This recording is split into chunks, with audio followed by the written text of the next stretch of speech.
জন্মই যার আজন্ম পাপ, কবির একথা যেন সত্যি হয়ে নিষ্ঠুরভাবে দেখা দিল ৮ বছরের এক শিশু ইব্রাহিমের জীবনে।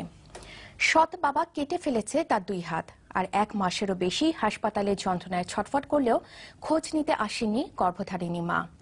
সামান্য চিপস খেতে চাওয়ায় তার এই পরিণতি। আর এত কিছু পরও শিশু ইব্রাহিম জীবনের পথে এগিয়ে যেতে চায় বহুদূর। এই ঘটনায় এখনো কেউ গ্রেফতার হয়নি। অনুপম বিশ্বাসের ক্যামেরায় রিপোর্ট করছেন চয়ন রহমান। কত কাছে প্রিয় খেলনাগুলো, তবু যেন কত দূরে।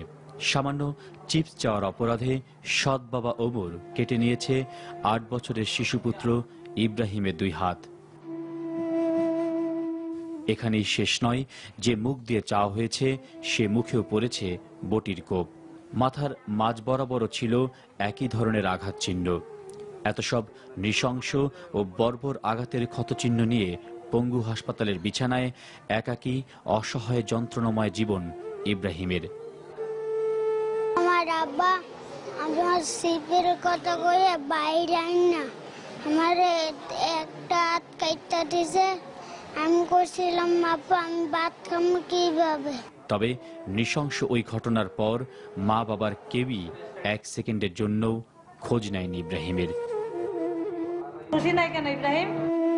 খবর পেয়ে রোকসানা নামের একজন ছুটে আসেন ঢাকা মেডিকেল কলেজ হাসপাতালে। রোকসানার বর্ণনায় ওমরের চিকিৎসার কঠিন সময়েও মুখোমুখি হতে হয়েছে বেশ কিছু অবহেলার।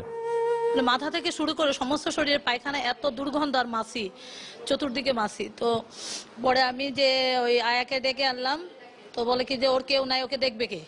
তো আমি দেখেন যা আমি ওর কেউ না, আমি তো শুনেই আসছি বা আমি পেপারে পড়ে আসছি, এখন ওর কেউ নাই মানে আপনারা ওর। তো বলে কি যে এরকম ভাবে পায়খানা প্রস্রাবকে এরকম ভাবে ধুবে টুবে হ্যান করবে তেন করবে, মানে ওরা একটু বিরক্ত। ইব্রাহিমের শরীরে এত যন্ত্রণা, তবে তা দেখে যেন বোঝার উপায় নেই। বুকে জমানো এত যন্ত্রণার চেয়ে হয়তো সেই কষ্ট এখন খুবই কম তার কাছে। তবু অপলক ২ চোখে ইব্রাহিম এখনো স্বপ্ন দেখে সামনের জীবনে এগিয়ে যাওয়ার। পড়াশোনা করতে। কিভাবে পড়াশোনা করবে তুমি? লিখবা কিভাবে? মুখে কলম দিয়া এরপরে লিখবো, তাও আমি পড়াশোনা করতে চাই। চিকিৎসকরা বলছেন ইব্রাহিমের অবস্থা আগের চেয়ে কিছুটা ভালো। বাচ্চাটা আমরা গতকাল তার হাতে যে ক্ষত ছিল 2 হাতে, সেই ক্ষততে আমরা চামড়া লাগিয়ে দিয়েছি।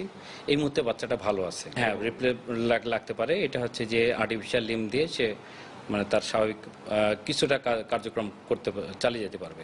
ইব্রাহিমের এখন চাওয়া একটাই, সবার ভালোবাসায় সুস্থ হয়ে সে এগিয়ে যাবে তার স্বপ্ন পূরণের দিকে। চয়ন রহমান, এনটিভি নিউজ, ঢাকা।